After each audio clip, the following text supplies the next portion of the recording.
I never saw college as something that I would be able to attend.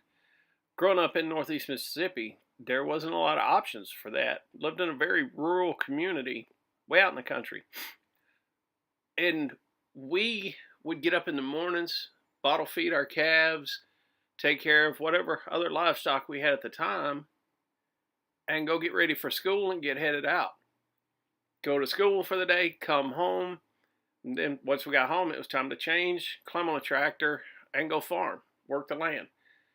We raised a lot of crops. Most of it was for sale, but at the same time, a lot of the stuff we raised was for us to eat. We lived in a very low social economic status area, and we were on kind of the lower end of that scale. So most of the food that we ate, we grew. A lot of the other food we had, if we wanted meat, we would either go hunt or go fish. So I never really thought college is something I could actually be part of.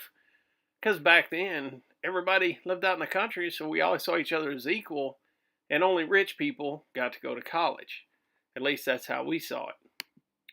As I got out of high school, I decided to join the military. I knew I didn't want to really stay there, but I did want to get out and do some other things. So I joined the military, joined the Army, and became a medic. It wasn't but a few years into that I was able to teach my first class. And that's when I got the bug. Really enjoyed teaching. Started teaching some medical classes. After a while in the Army, I wanted to try something different, so I went to the Air Force.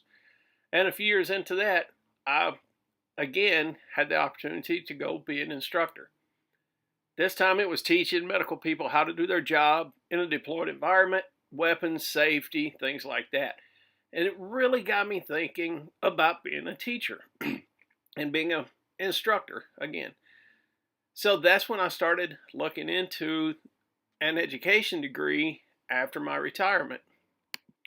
You see, the military had taught me a lot about how to teach, but not the whys and the hows that come from the different theories. One of the first introductions into this is when I read Paulo Freire's Pedagogy of the Oppressed. In it, he talks about how the poor are treated differently in schools and do not get the same type of education as children from higher socioeconomic areas. Looking back, I understand that now. At the time I was in school, everyone was treated the same. We all went to small country schools, and we really didn't understand that in that area we were being treated differently than people from other areas.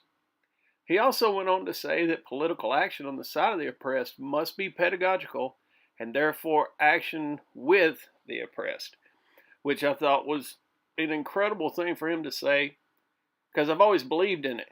It means instead of just giving someone a handout, you give them a helping hand. So he felt that if any legislation was going to be made, it must help people, not just make those who are making the legislation feel like they're helping, but actually make a difference. Another of the whys came when I heard about Lev Vygotsky's zone of proximal development. Now, to put this simply, people learn certain things at certain ages or developmental levels. So the different stages as they grow older is they're able to learn things differently. Now, this is when the student's best prepared mentally so they understand the lessons that are being taught. He believed that if there was a problem with the learner, though, that you had to understand not just the learner and the developmental stage they were in, but also the teacher. He didn't believe that just doing a psychological analysis of the teacher would help rectify the problem. For him, it went deeper. You had to understand what was going on. If you just looked at one aspect of it, you would never understand why that student was having an issue. Jean Piaget's theory of cognitive development was another theory I'd never heard of, but it makes a lot of sense. He explains how there's a difference in developing knowledge and learning knowledge. Again, something very few people that I know had ever really thought about. Learning was learning, period. But when you develop knowledge, you actually do that through your body, your nervous system, the mental functions, other body functions, your senses. A lot of your body comes into play. You're able to figure things out for yourself. So you develop that knowledge. But when you learn knowledge is through a situation you're in or some kind of stimulus that causes you to learn. These different factors are just another area that got me thinking about the future and what it means to be a teacher or a professor or just to be in front trying to help somebody learn something else. And so this has really got me excited to continue forward with my education. B.F. Skinner is someone else I have become interested in as I've continued in my education. See, he is considered the father of behaviorism.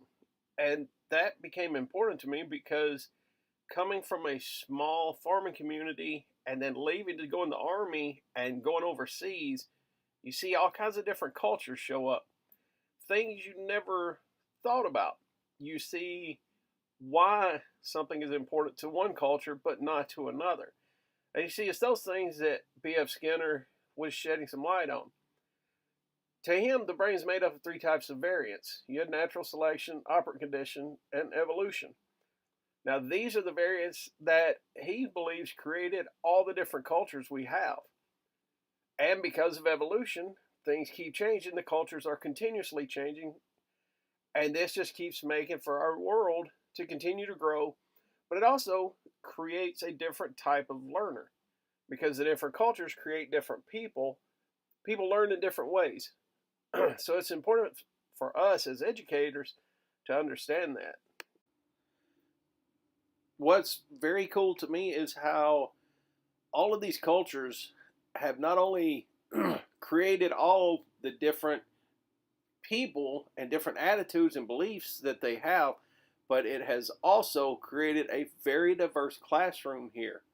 And that's one of the most exciting parts for me with the prospect of me becoming an instructor in the near future is that I'm going to have classrooms where not everybody's like me.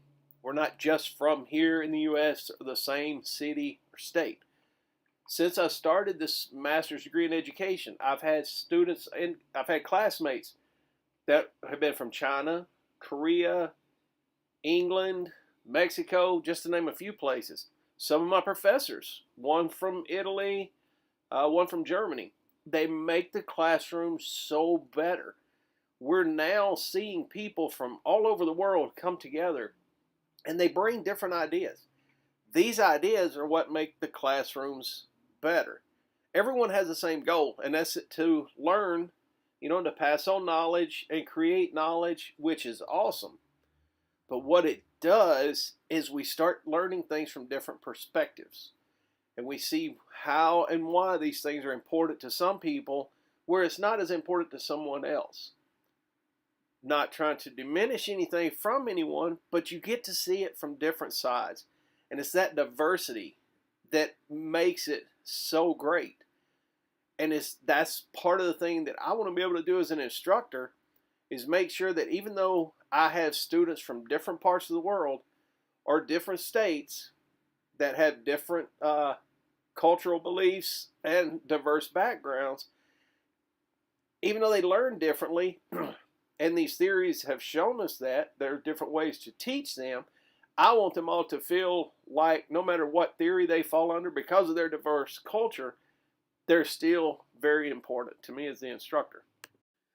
So what makes these people important for me personally in my educational journey?